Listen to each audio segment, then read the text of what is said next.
My name is Dima. I'm fashion and celebrity photographer based in London.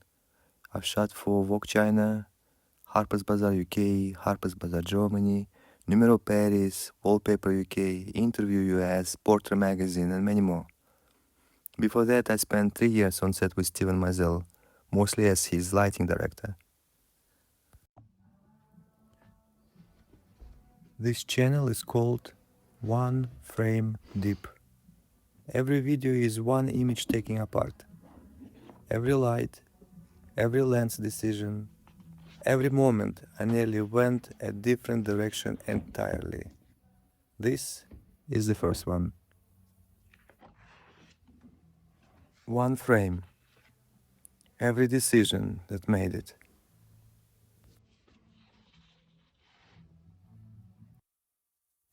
Okay, here's the first image that we're gonna dissect. So what we're gonna do, we're gonna start from email that I received from the editor with the commission. And this email will see which fashion my editor wants to use, and then which idea I come up with to showcase the fashion. We go through props, why I choose this particular prop or backdrop. Then we're going to talk about lighting. I'll go through my kit list, my lighting equipment list that I order, studio choices, shooting process, and a little bit we'll talk about post-production, colors, and all this stuff. So we're just gonna really dissect this image step by step, which steps I took in order to take this picture. So the image will be dissected and you'll see clearly the pathway. Because I think it's important not just to tell or show how you place your lighting and which gear did I use, which camera, which lenses. I don't think it's too important. I think what is important, the way how you think about your picture. And that's what I'm gonna do with this image. Okay, let's start with email. Email with the commission. So here I got an email from my editor. So we're gonna do two stories. So what we're talking about this story now. It's an expressive 12-page story with a cover for our October art and design issue. This story is all about strong colors, feathers, heavy wool, volume, extravagant shapes, so full on fashion. I would also like to do special makeup. Hair is rather be simple then. We would need a tall model who is a good mover and can do good poses. I would like to shoot the story on Wednesday, the 10th of July in the studio. All right, okay, so we need to sort of dissect this email. What's important and what's not too important. And based on that, we can come up with idea and our mood board. So first word is expressive. Expressive fashion, and there's a full-on fashion. So we know it's expressive and full-on. So we know it's gonna be strong fashion with a strong looks, colorful volume, nice shapes. That means that your concept has to be somewhat simple. You don't wanna fight fashion with your concept. You know, you need to simplify it so fashion would speaks for itself. Since it's already good, it's already strong, it's already full on, it's already expressive, right? So okay, so that's 1.2 fashion. Then we're looking at October art and design issue. October means that our story can be a little bit darker, more atmospheric, more mysterious. You know, if it will be, for example, March, April, May, June, July, then everything has to be brighter. You know, it's a springtime, it's a summertime, it's happy, it's energetic. We went through the winter. Now it's time to celebrate our summer, the sun. But for October issue, I can do my thing, And that's exactly why I was commissioned for October issue, because my editor knows my style. My editor knows that I like more sort of moodier, darker pictures.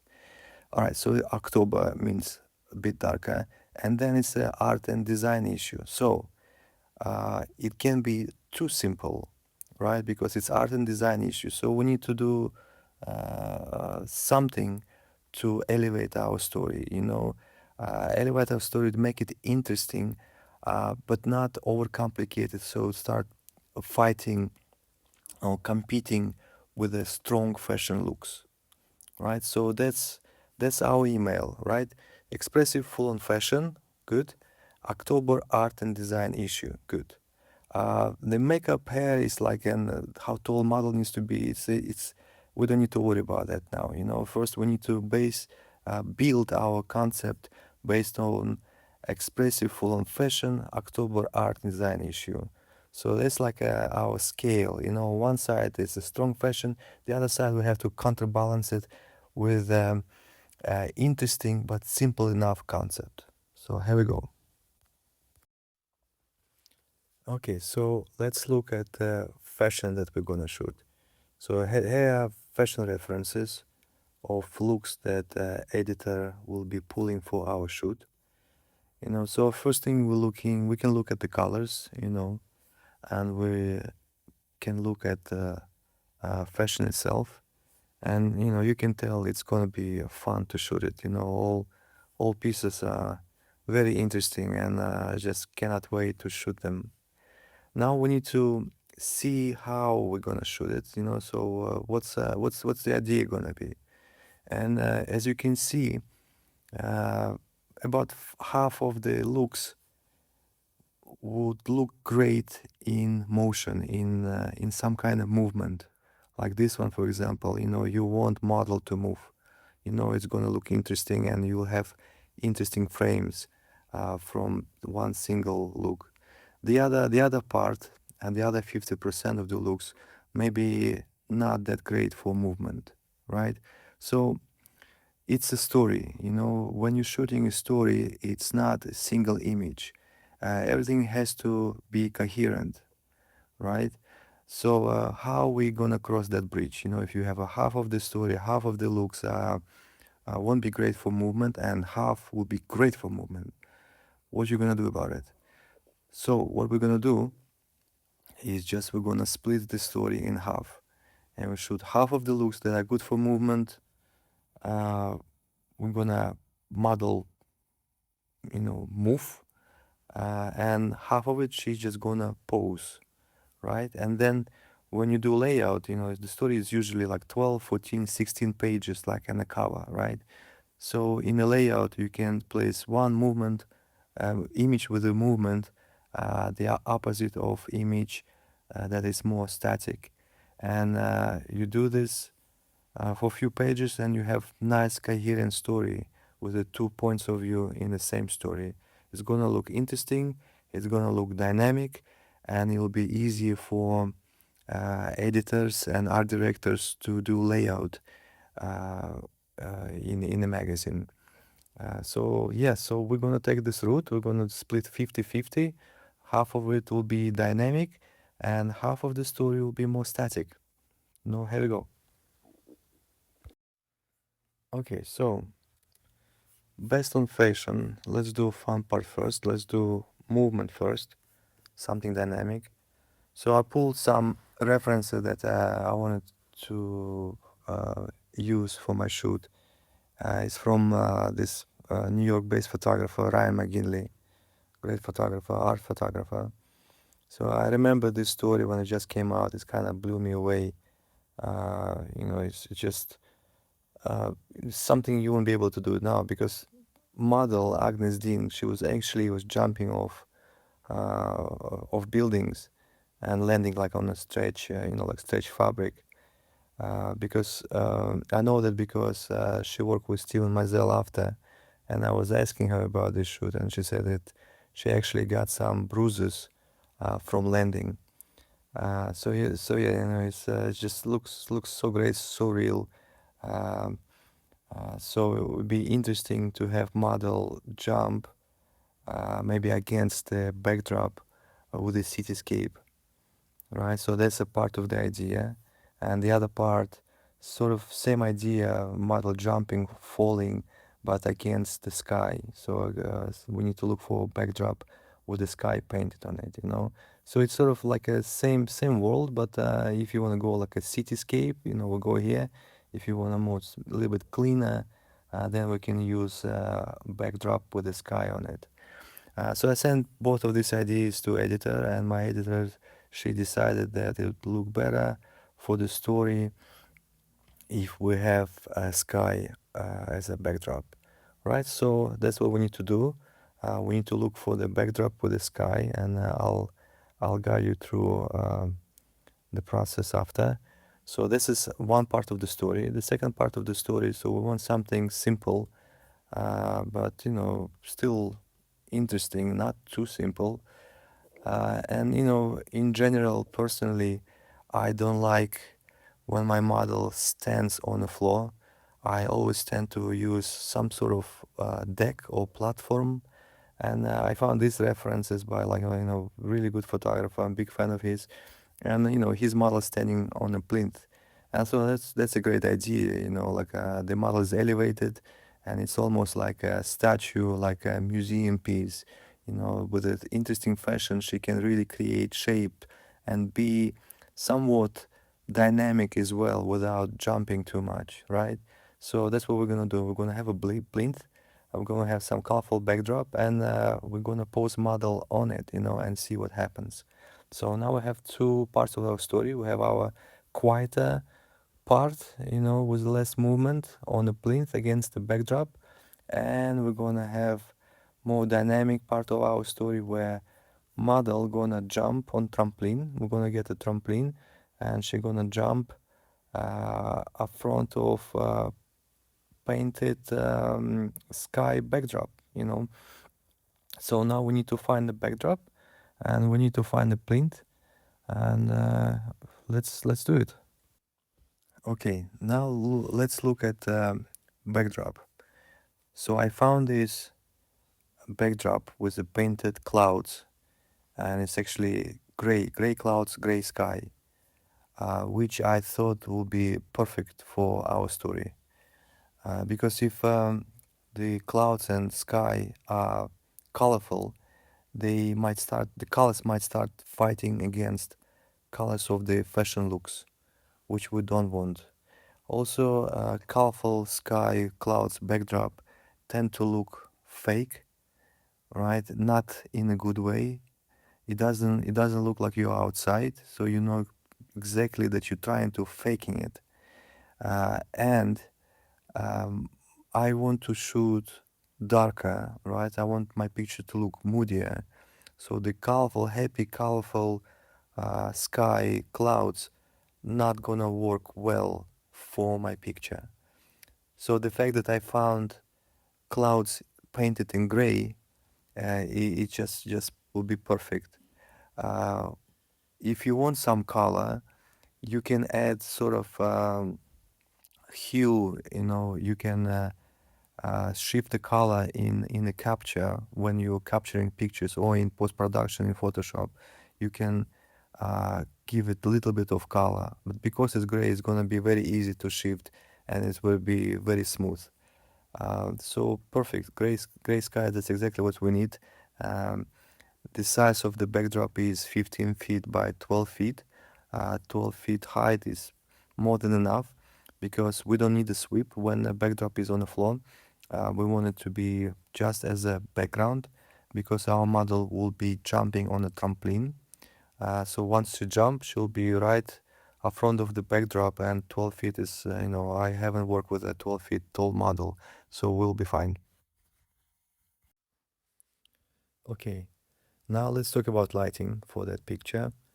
So I like to draw my lighting diagram by hand. It's just quicker and easier and sort of more personal. Again, it's just an idea, you know, I'm not measuring everything. I'm not writing down my ratios, you know, it's just an idea where I want to start. And from there, you're going to start exploring and finding uh, setup that you like for that particular picture. So because we have a backdrop and we want to have our picture moodier, we need to be able to control background and foreground separately, right? So for the background, I'm gonna have white white Profoto beauty dish with a grid and sock just for the background. So sock is just like a diffusion, little silk that you put on the beauty dish, makes it softer. And a grid is a honeycomb. It prevents light from spilling, so it's more concentrated, right? Usually it works for me, but if it's too narrow, you can take off the grid and you're gonna spill more light on the background. But personally, I prefer grid, and if it doesn't cover enough space, I'm just gonna move it a little bit away from the background so it spill a little bit more. But because it has a grid, it's not gonna spill on our model. So we're controlling only background with a grid without spilling it on the foreground, right? So here goes. We got white beauty dish with a grid with a sock on a super boom or like a giraffe boom and on a stand just for the background. And you want it high and you want to separate it from the background, right? So you have some distance between your light source, beauty dish, and backdrop. Uh, then for the model, for this picture, I'd like to use little rim light because it's a sky backdrop. So the idea, it's a gray sky, and we want to keep it sort of moody and dark and atmospheric, our picture. So imagine it's a sort of sunset. Light, it's getting darker, but it still you have some light coming from the back, and it's nice and soft, and just gives you just little edge, little rim light on our model. So you want to have nice soft source, and I love Octobank, like it's a 7 feet Elinchrom Octobank. It's an indirect light. It has a very thick silk in front of it, and it's a large source, so it's very soft source. So I'm gonna place it behind the model, a little bit like in the corner, high above, on a mega boom, and play with ratio to find it some nice, soft, glowy edge light. For the key light, I'm gonna use extra small white softbox with a silk and a grid. Again, grid, I'm using grid so it wouldn't spill on the background. So I can control density of the background only with my beauty dish without worrying that it's gonna spill and affect it somehow. Yet it's a soft source, so it'll look good on the model. And it's a fairly small source, so it's still like atmospheric. But because it's a small source and because it has a grid, you know that her legs would go darker, and like all bottom of the model, like of her look, we have a drop off uh, of light. So we need to add another source just for this bottom part, and we're gonna use extra small softbox, white softbox with a grid as well, and we're gonna have it on a stand, and we want to raise it up and point it down, angle it down, just for her legs. And because it has a grid, it's not gonna spill on her face. Like you don't want to have a spill. Again, you want to control each source separately. This way you can change the ratio and find your perfect spot without worrying that one light spilling on on other parts of the body or the background, and you're losing all this world that you're trying to create. Okay, so again, so have a white beauty dish with a grid and a sock for the background on a boom on a stand. We have a 7 foot indirect Elinchrom Octobank behind the model for our rim light, like it's pointing at her. Then we have extra small white softbox with grid and diffusion inside for her face and like upper part of the body. And we have extra small white softbox with diffusion and grid, angle it down. It's for her legs. And on the other side, you might want to have white flat, for the fill. If it's too much fill, you just move it out. If it's not enough, you move it closer to the model. Maybe you don't need it, or maybe you would want to have black negative fill instead. for sort of more dramatic shadows. So you need to play and see what you prefer. And uh, distance-wise, I like my light sources close to the model. So I usually just extend my hand, and if I just, just about to touch my light source, like in this case, extra small white softbox, it's pretty much in a good place, right? And I like my sources to be on the right hand side of the camera. It's just my personal preference, but it doesn't matter, like you can also talk to the model and ask her which side of her face is better and light that side of the face. If she says, oh, actually my right side is better than left, then you want to place your light sources on this side. Um, but I usually tend to place them on the right hand side. Just something I prefer. And ratio wise, uh, it will be silly for me to tell you what our ratios are, because you just need to find what you like. There's no right or wrong. It's all depending on what you're looking for in your picture, and you cannot tell ahead without seeing it on the screen or on a Polaroid. So start with your key light, like a find your f-stop with your key light, then add your octobank, find nice ratio between them. You like it harder edge, so add power. If you want a more subtle, less power, so find these two, make them friendly. Then add your fill light for the legs, and then see if your background is still too dark, then add the beauty dish. If you're happy with it, then leave it as it is. But it's all about, setting up the lighting. It's all about exploring.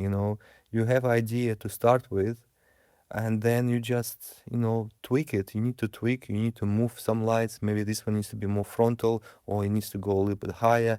Maybe octobank needs to go all the way behind her, or maybe more on the side, or maybe you don't need it at all. You need to see.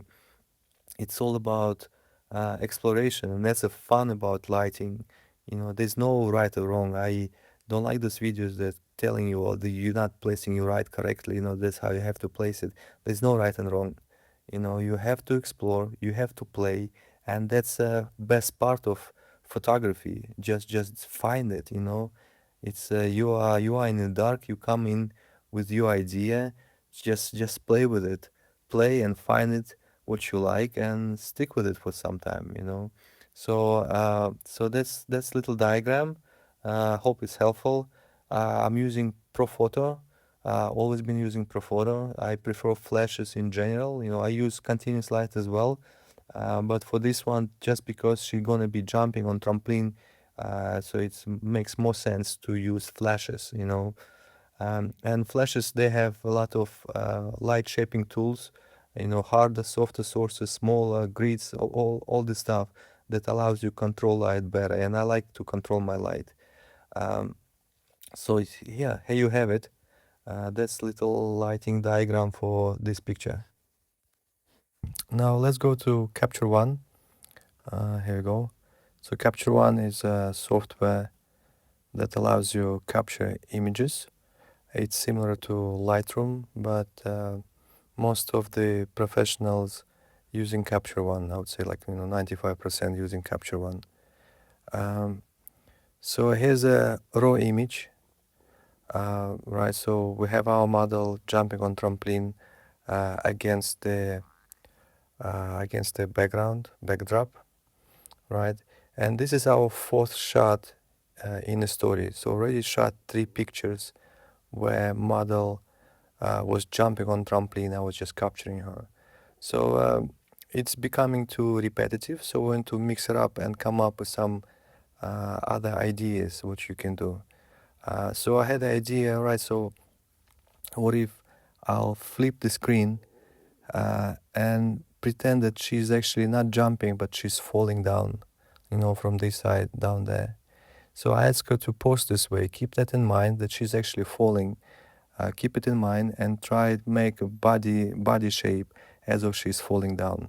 And that's why she's kind of arching because she knows I'm gonna flip the screen and it's gonna looking like she's falling down, right? So this is a raw image. I'm using Fuji GFX 50S2 camera.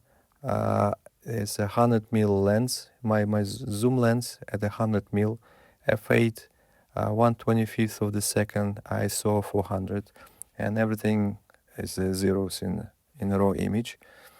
We can see our little rim light from the octobank that is placed over here, right? Our key light is a softbox. You can see a little bit edges of the softbox here. I think I'm using just a little bit or maybe nothing here for her legs because I liked it fall off. And I don't think I'm using Beauty Dish for the backdrop because I have some spill that's coming from octobank. Octobank doesn't have a grid, it just has a silk up front. So you have some spill on the background. And it's just enough, it's still very atmospheric, and it's bright enough once I add a little bit of color and exposure, and it still looks dramatic, right? So again, as I said, you have idea, you come in with all your lights, you place them lights, and then you have to play with it. You have to play and find the settings that you like how they look on a picture. So that's a raw image, and that's with some adjustments. As you can see here, Fuji has already adjustments built in camera. So I'm using classic chrome as a color profile. I like classic chrome, I'm using it a lot. And then, so we add a little bit of exposure, 0.2, contrast at 18, desaturation, it's -19, so the image that is saturated, and we're going other way. We want to desaturate it, make it more closer to the gray. If you go all the way down, this image is becoming sort of black and white image. The white balance is quite cool. It's at 47. Your daylight balance is usually 56 Kelvin. So what is it? Here you go, something like that. But I think it's more dramatic when it's cooler, right? I taking out highlights just to make image more even, so the highlights wouldn't pop. Doesn't do as much because my sources are very soft, but still I'm just taking it out a little bit. And then remember how I was talking about it's a good thing to have a gray backdrop because you can add a little bit of color in post-production or in the capture, and then you see here, right, there's our gray background, and because I'm adding a little bit of cyan in the shadows, I can paint it, and I can add a little bit of color, which makes it more dramatic. It's like before the storm, this dramatic sky. So I'm giving a little bit of cyan on the background and in the shadows, and a little bit of blue in the shadows as well, for this effect. And then this is not that important. Vignetting is important because without a vignette at zero, that's your image, so it's quite dark. And vignette, it makes corners brighter, right? So I'm just opening up vignette to make it more even, right? And I'm adding some soft grain to our image, right? So again, here's without any adjustments, and here's with adjustments. And then we can go through the frames and see different frames. And I think the reason why we choose this one, Mala has nice line as if she's falling. We like this extended hand. It sort of reminds me Michelangelo painting, and she's looking at the direction where she's falling from, because when you jump, you have a tendency to look at your feet at the trampoline, so you really need to remind a model to look ahead, and head looks nice, so it's a good image. It has without it. You can see my octobank here. You can see trampoline, right, and backdrop. This you can see a little bit of my key light, the softbox, and And that's the image, right? We have different variations, so maybe here we can see her hand. It's not as pleasant, you know. We could remove it, but still, you know, she's kind of blocked here. Here she starts looking down. You see, she's looking at trampoline. You know, that's how she was jumping, and maybe legs are too separated, right? Same here. See, but you have to play. You know, you have to give direction to your model, and if she's a good model, she'll find something interesting. You just uh, need to give her a little bit of freedom. Don't be too controlling, and don't be too loose as well. You know, you just have to be a director. You have an idea, you delegate this idea to your model, you explain what you're trying to achieve, and you have to work with her, right? That's a team process, you know. And a good model, she will understand, and she will try to give you what you're looking for. And once you capture it, once you got your shot, you can let her, so to speak, loose. You know, just tell her, okay, do something unexpected, and maybe you'll find a gem. You know, very often you can find those really interesting frames when you think that you got it one already. You know, and then you loosen up, uh, you become free in your mind, so to speak, and you explore something unconventional. You know, maybe something magazine wouldn't use. Maybe it'll be uh, too extreme sometimes, right? The ideas, but other times it will be brilliant, and you got very interesting shot.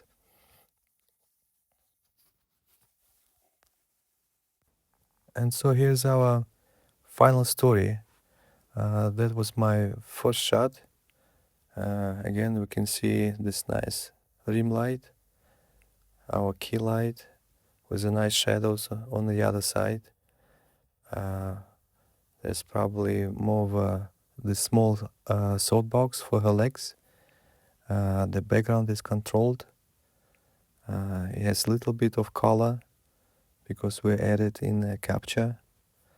And model is jumping on trampoline, you know, and makes clothes looks interesting. That's our shot that we've been working on, part of the story.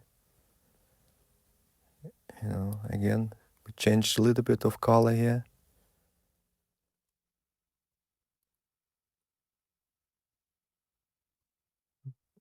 Yeah, variations of positions. Maybe we can shift backdrop a little bit to the side, so it's not always the same sky. And that's the other part of the story, 50-50 story. You see, we just shot it on a blue backdrop, and I made a crease there, so it's not just like a flat. It has a little bit of depth. There's the shadows going on, so I like that. And again, she's not standing on the floor; she's standing on a plinth, and it's the same lighting scenario. You know, we have a little rim light from Octobank. We have a beauty dish at the top here for the background, creating this shadow. We have a key light soapbox with a grid, and we have a little one for her legs. And that's the story. Great fashion, great model. See, we can see this shine is coming from our soapbox, our Octobank, and we can see a little catch light from the soapbox.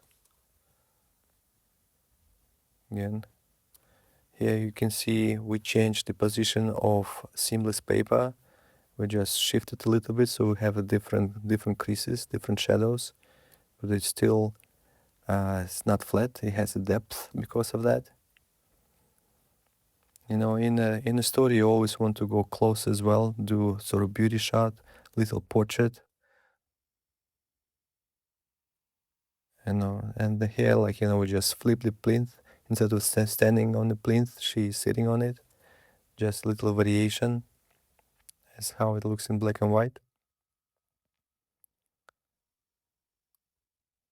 It's more simple shot. When you shoot the story You cannot have every shot as a hero shot. You know, you need to simplify as well. It helps to layout for the editors in the magazine. You know, they would position one strong image with maybe not as strong, but at the end of the day, when you shoot editorials, you are selling clothes, you know, so as long as clothes looks good, it's a good image. You know, again, you go in, you have a little bit of look here, so you have a credit, so to speak, for the magazine to place, but you have a nice portrait. Again, here you can see we changed the backdrop a little bit to have a little depth, and that glow is from the beauty dish, and this glow here is our rim light, and we have our softbox as a key light, and just a little bit for the legs, but it has a nice fall off as well, so it's quite atmospheric. And here you go, that's our story with our hero image right here. Here you go. Alright, so if you guys like this video, like and subscribe. I'm gonna try to post the video a few times a month where I'm gonna dissect and go one frame deep into different images, tell you how it was created from beginning till the end. Thank you. Bye bye.